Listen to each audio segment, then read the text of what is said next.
อ่ะพี่น้อยเนาะมาหอดจอดถึงบอลอยู่บอลกินบานนี่ห่วยคือมาบูดเทเลนาน่ะจะมันพงเขาตาป่ะ หิวข้าวสบายดี เอ้าย่อไปใช้นั่นมีอะไรนั่น อ๋อต้มไก่ว่าเสียเมื่อชั่วไก่ เอ้าเอาไก่แล้วมาช่วยอีกแล้ว หมอเราหาจะต้มไผ่มื้อนี้แหละ สบายดีทางลุมเฮิมโอ้ ไก่เรามันบ่สบายแล้วว่ะ โดยบอกไก่ตัวนี้บ่ได้เป็นหยังได้อเพิ่นว่า เห็นบ่ แม่นไก่ที่มันเงา4ตัวเพิ่นเอาให้นั่นแล้วไอ้สร้างครับอันนี้เมื่อแหละอันนี้เพิ่นให้ทีมงานโดยเฉพาะเพิ่นว่าพี่น้อยเนาะวันเช้า คอย นี่ เพิ่นให้คอยบ่ได้ให้ทีมงาน แม่นบ่ลูก ใส่คำผิดแล้ว ขอโทษแล้วสรุปเลยขอโทษท่านเนาะ บ่ทันแล้ว บ่ทันเลย บ่ทันเจ้าต้องเข้าใจแล้วเพิ่นว่าเพิ่นต้มให้คอยเพิ่นต้มให้ทีมงานแล้วคอยใช้ชุบเจ้ากินก็ได้บ่ให้กินก็ได้ โดยแม่คำเจ้าเลยลูกด้วย โอ้ชุบเจ้ามากล่าวหานี่บ่ได้ได้แบบนี้ เออ ชี้ต้มกินได้ โดย บ่ได้กินบ่ได้ได้หั่นน่ะโอ้ข่อยพาว่ามาชั่วกันช่วยกันบ่ มาชั่วกันนะ หิวได้ลูกเว้ย เอาหิวไผสิบ่หิว ไปซะ โอ้เจ้าช่างว่าเถิด เป็นจะได้รวมเบิดให้ลูกกันบัดนี้ 40กว่าล้าน 40กว่าล้านหลังคากับอุปกรณ์เนาะ ค่ากับอุปกรณ์อันนี้แหละค่าแห้งเนี่ยค่าแห้ง19ล้านนะ โด ครับ ย ค่าอุปกรณ์ข่อยสั่งมาใหม่อันนี้18ล้าน โดย กับ400,000แล้วก็มื้อก่อนหั่นข่อยสั่งมาข่อยยังบ่ได้ไล่นั่นน่ะ12ตัวตัวนึง155,000และ14ตัว โดย 155,000ก็มันตกอยู่เท่าไหร่บ่นี่ข่อยประมาณเกือบ2ล้านนี่แหละ โดย ข่อยจำบ่ผิดนี่แหละ เลยเนาะ รวมมันถึงประมาณ38เป็น40ปลาย40น้อย โดยเอาสิไปใช้ต่อบัดนี้ ๆข่อยก็บ่สิมาชั่วไกลนะ โดย แต่บ่ชั่วอยู่นี่เพราะว่ามันเครื่องมันบ่ครบ แม่นแหละเป็นแต่อยู่เฮือนเนาะพุ่นเลยเนาะ พวกแพรวมันก็บ่ได้ครบเลย โอ้ทางนักกระถาอยู่มึงก็โหเต็มเพือกอยู่ ทางพ่อนั่นน่ะ โดยแม่นแล้วเนาะ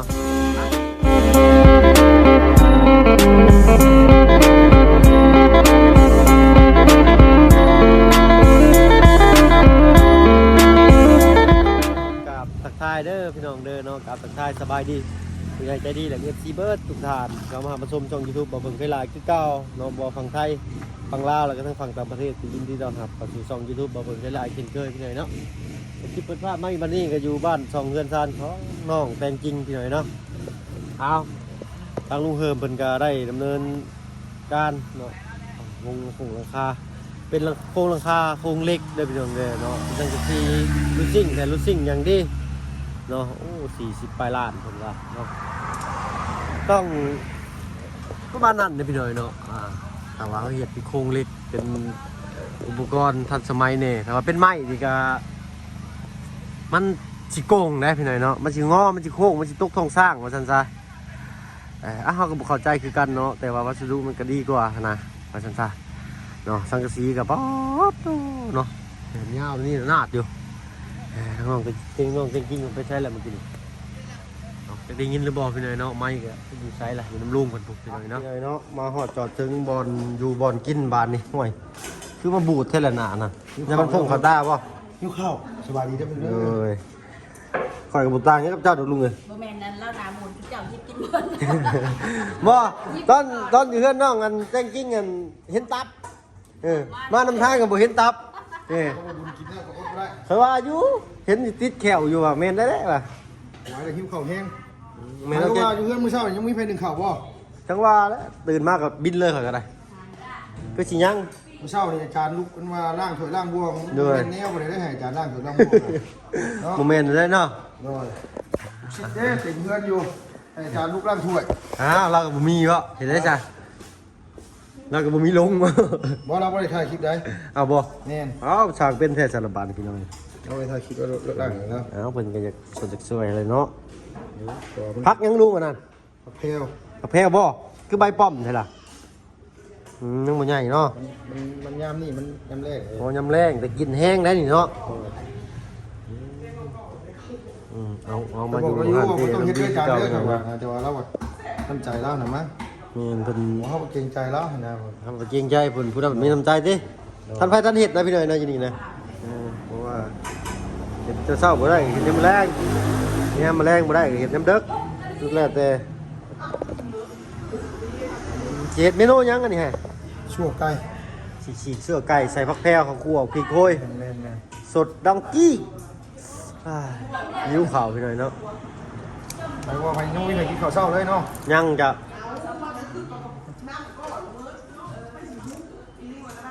เขาต้องเห็ดหน้าสิบอกเขาให้เขากินจังแซ่บเขาต้องเห็ดหน้าน้ำบ่จังเห็ดเขากินแซ่บ จังว่าแล้วกับมันมื้อนี้มันหิวแห้งมื้อนี้นะ แต่ก็เลยตึงแน่ เด้อถึงแน่เด้อถึงแดดถึงหน้าน้ำ เอ แน่ อ พี่ แดดนี่เลยเนาะมื้อนี้บ่มีใครขี่รถใหญ่เลย โอ้ เนาะ สา โอ เห เค ตุผู้ขี่รถใหญ่เป็นยังบ่ น้ำมันบ่มีเลย มีเงินซื้อน้ำมันแพงกว่า คนหล่อมากเลยได้คนหล่อ มีน้ำมันแต่บ่มีเงินซื้อที่ไหนเนาะ มีน้ำมันแต่บ่มีเงินซื้อ เงย อะไรบ่มีน้ำมี สั่วไก่ ร้อยเลย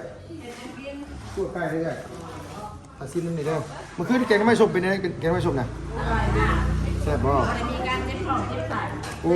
เดี๋ยวรุ่นนี้เฮ็ดแล้วบ่มีเจ็ดเอ้ยเลย โอ้ยท้องสมบูรณ์ได้มันเป็นยังดอก หมอเฮาก็ มันจิ้นแต่ได้จิ้นกันน้ำการกินเพชรแต่ก็กิน เพชรนี่มันรถเบาเหย้าเบาบุญสำหรับเบาเหย้ากับเบาบุญบ้านป่าเด้อ แล้วก็ลุงเพิ่ม มักกินเพชรนี่แล้วก็คอย4คน ไก่กับบักตุ้ยๆนี่ ไก่เจ้าเอาให้ ไก่ตัวนี้มันบ่ได้เป็นหยังเลยลุง ด้วย ไก่4ตัวมันเหงาแต่ไก่ตัวนี้มันเหลือตัวเดียวเราก็เลยขาอันนี้เอาไว้ให้งานนาทางปอนั่นว่าเอาหาไปให้ลุงเพิ่มบ่ผิดขอโทษเด้อ ไปทีมงานเลยเสื้อคอยนี่ ฮะ อีกแล้ว น่าจะว่าเห็นว่าเห็นเจ้าเนาะ โอ้ เขาจะเครียดนะคอยว่าช่วงนี้ต้องกัน คือการ เพิ่มได้เลย บ่ความบ่มีแต่คอช่วงนี้ โอ้โหเราอันพี่บินโบท่าสิเชื่อเจ้าเลยลุงมาบุญนะ มันเป็นยัง ส่งแล้วจะแหล่วะ ให้อภัยอยู่ให้อภัยอยู่ ช่วงนี้ต้องให้อภัยกันเลยเนาะ โอ้ยเพราะช่วงนี้ช็อตคือกันช่วงนี้บ่ไหวนี่ช็อตแพ้ช่วงนี้ เหล่เขาสิ เละมันมูชวนออกไปนั่งเล่นน้ำเมื่อคืนจนมาไปน้ำ นี่นหนาเพื่อนนั่นแหละ เบ็ดมาจะลงมาหาฮอดเมื่อคืนเจ้าเจ้าขึ้นหน้าเสาแท้ ทุ่มพี่หน่อยเนาะบ่าวเพิ่งฮอดเมื่อคืนนี่ก็ได้คอยมา เอาเสาสิไปใช้สถานการณ์แบบนี้ มาไว้บ่ได้อ๋อมันแดดจังหน่อยก็จังมา ขากล้องจุ๊บเจื้อขากล้องผมนี่ ทางกล้องบ่ ขากล้องก่อน กล้องใครอยู่ใช่ เล่นตามให้มัน เอายังได้อยู่ดอกเนาะเอาจักหน่อยเล็กจักหน่อยพอปากหอมคอเขาจะมาเบิ่งอีกพี่หน่อยเนาะว่าเป็นสิใส่ยังไงเอาจานให้เพิ่นก่อนกุ๊กใส่ฮึบปลาตัวดมมึงอยู่ลุง แพลวมันเป็นอย่างนี้เลยเนาะ เพลแค่ มันอันนั้นเนาะมัน เพลน้อยเด้ อ๋อ อาจารย์ประบุญพวกเลย มันเบิดแล้วมันเบิดหนักมันจะมีกินอีกมีกินจะมีกินในพันล่างอาบน้ำอาบในใส่ ใส่ยี่บ่ซะ ตรงใบหญ้าวันนี้นะ แม่นหลังบ้านเพิ่นบ่จัก เขาต้องย่องมันเด้อจริงๆงอมได้ ย่องติดเฮาดังอ่ะนะกาแฟเสายังบ่อยากดูสิดูไม่กินเขา แม่นซื่อๆอยู่เนาะเอ้ายังอันนี้อ๋อกระดูกเนาะทีเดียวคิดว่ามาน้ำหากพวกหมอกพวกไหม้ได้ ว่าหลายชิ้นมาเรื่อยๆเด้อปล่อยหัวใจวายคนหัวใจวายอยู่ คนตกใจง่ายบ่ มีความบาดกระเบ้ง ใส่มาทำไมเอาเหย้าไปแกงหน่อไม้สิ อ๋อมาเย้าเก่งไหมบ่ แม่นเอาแกงหน่อไม้กับสั่วไก่ตีกันมัน เอ้า ไปฆ่าก็อารมณ์ดีขนาดฆ่ากันละ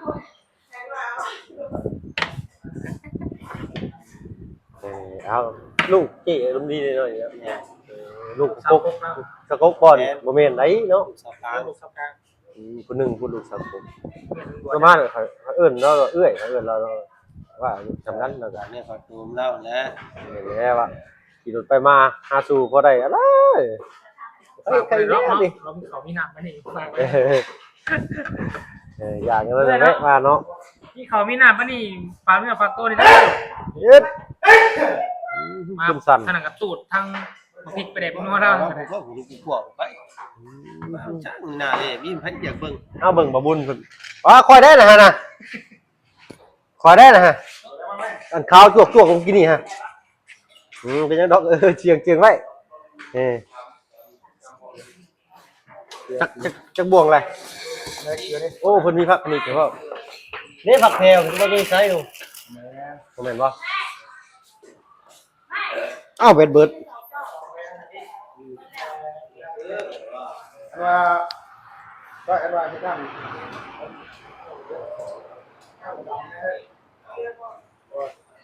ต้นดำโอเลี้ยงไม่ค่าขายน้ำ ก็ดูเขาแล้วก็ได้ยังไงมาเฮ็ดที่นี่สิว่าไปเจ้าของเงินกิน ยับมาเบิ่งใกล้ๆเลยก็เนาะเดี๋ยวป้าลุงเพิ่นจะเบิ่งนํกัน คะแนนน้องลุงอยากให้น้องลุงกินทุกข่อยอยากกินก็ได้ เด้อ เล่มน้ำมันก็ได้ เล่นน้ำแต่รถเนี่ยบ่ได้ยินเสียงหัวเพิ่นนี่นะใช่มาใช่แหละอ๋อต้องคอยได้ลุงจันทร์มากินเผ็ดบ่ได้ลุงจันทร์กับบ่บุญมากินเผ็ดบ่ได้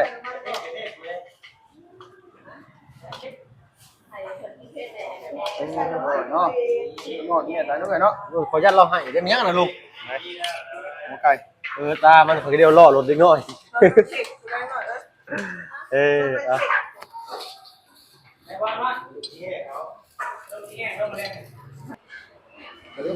คนเล่พี่หน่อยเนาะ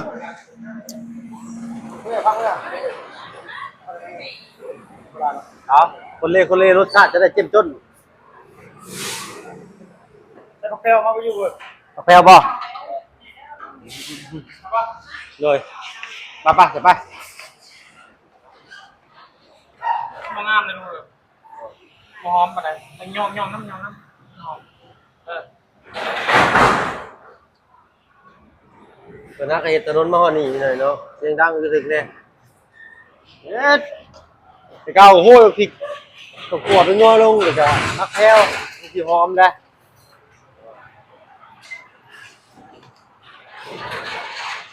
เจ้าก็ผู้บอกข่อยอันโทอันให้อันความปวดปวดเจ้าผู้บอกราคาเท่าไหร่ ก็ได้ 2 ล้าน ตายบุญแต่แม่ไม่เหี่ยวอยู่เนี่ย เพราะเราว่าเขาต้องคิดเลยลุง จักจะลบมันแพงกับตีเพิ่น ให้บัตรไปบาทนี่ มันแพงเป็นยังกับแพง เลยอ่ะไป เดี๋ยวแหละโอเคแล้ว ที่เราแซ่บแล้ว แซ่บบ่ก็ได้บ่บุญ คือว่า แซ่บตาแดงไปแล้วก็ได้ มันก็ถือว่าหนักถูกมัน เอาตื้มมาเลยป่ะตักมา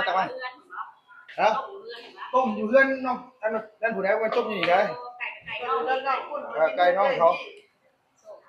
จ้วง ไปยาวเรียกเอาไว้อีกบนอยู่บ่ยาวไปห้ามไว้เช้า ผมเป็นอย่างนั้นสินี่ชุบน้องสิกินอยู่นี่ก้อนแล้วก็สิเอาไปให้เขาเจ้าน้ำบ่แม่นว่าโอ้ เดือกเยอะต่อไปเอาเดือกโรย เดือดจ้วงว่ะ เจ้าว่าขวัญน้ำหมูเนี่ยแล้วตัวใหญ่มันรู้แก่ ข้าเจ้าคือสิว่าอัน ไปกินเตียง บ่ถึงมาใหญ่สุดหร ไป อก ไปสั่วแต่หึงคือยังบ่มาจะที่อิ่มอยู่จักดิ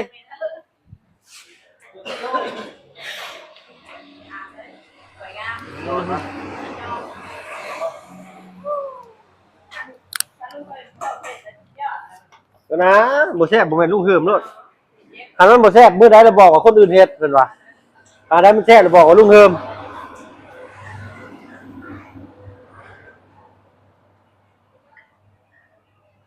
บ่เอาเด้อคอนเทนต์ล่มมาเด้อคอนเทนต์ล่มบ่เอาได้ เฮ็ดลบ เนาะคอนเทนต์ล่มบ่เอาวะ ตก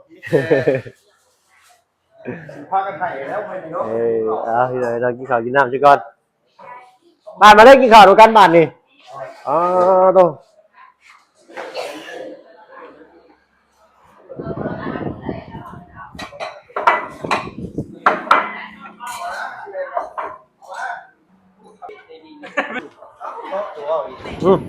มีมาเอาบ่าวะ จัด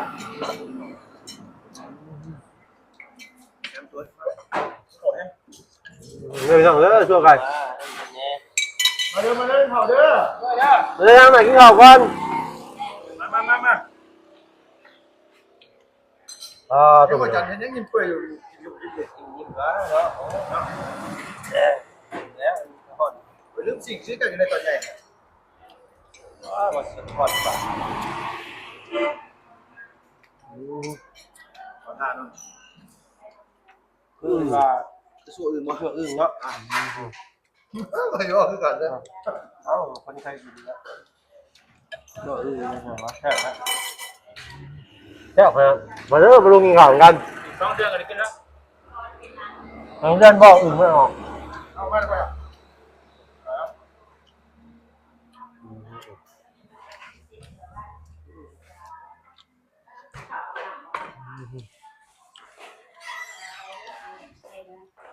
คำใหญ่ก่อน โดยครับ เพื่อพี่เพื่อน้องเพื่อปากท้องเขาเอง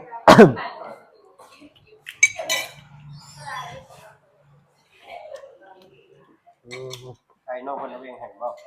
แม่นไก่เราอันว่าบ่สบาย4ตัวเนาะ ไก่กระหัก บ่แม่น เอาเถอะไก่วันจะบาท อัน3ตัวบ่สบายตอนนี้มันว่ามัน มันตายหมดแล้วแล้วตัวเดียว เดียว มันสั่นเบิดเลยตัวเนี้ยนี่เราเลยเอาไม่งานตาขนาดงานยังบ่รอดบ่แม่น ขาดทุนเหรอเพราะว่าขาดนั่นใช่ป่ะ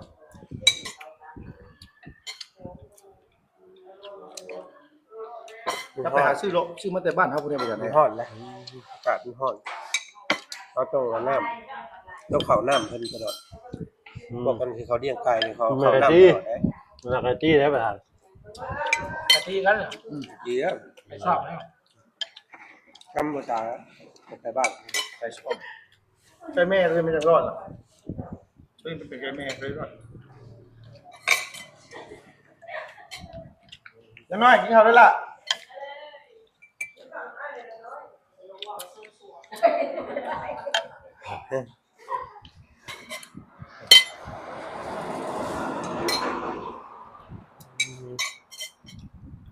อยู่ในห้างก็มีผู้สาวอยู่2 คนพี่น้องเนาะคนแรกก็อารมณ์ดีคนที่2ก็นักน้อยแหละแต่คนที่2นี่บ่กล้าแซวกันคนแรกกันโอ้ยน้อย จองแล้วบ่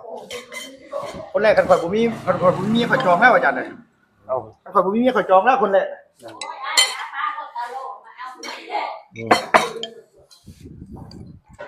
ตากเอาได้จี ร้อยเอาไปก่อนน้องเจ้าหมูเนาะ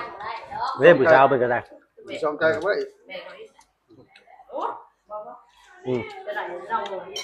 อันน่ะเด้บ่ไอ้แล้วแม่บ่พึ่งฮะเอ้ยจะมาอ่ะ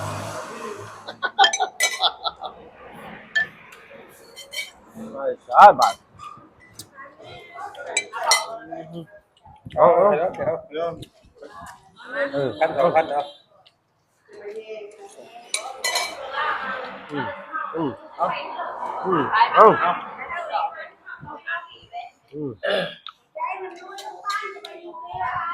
เก่งไป ขับแท้เราภาษาจริงค่อยๆบอกเสียทางไหนล่ะเอ้รวยๆปังเราฮะนี่ก็เป็นไงเนาะแซ่บๆลูกเหือไหมเนาะสำหรับคลิปนี้ก็เข้ากินน้ำก่อนพี่เลยเนาะไปสู่งานต่อได้ก็ฝากติดตามรับชมทีมงานผ่านบุญหันเด้อพี่น้องเนาะเอาสำหรับคลิปนี้ไปแล้วสบายดีเบ่ทุกคน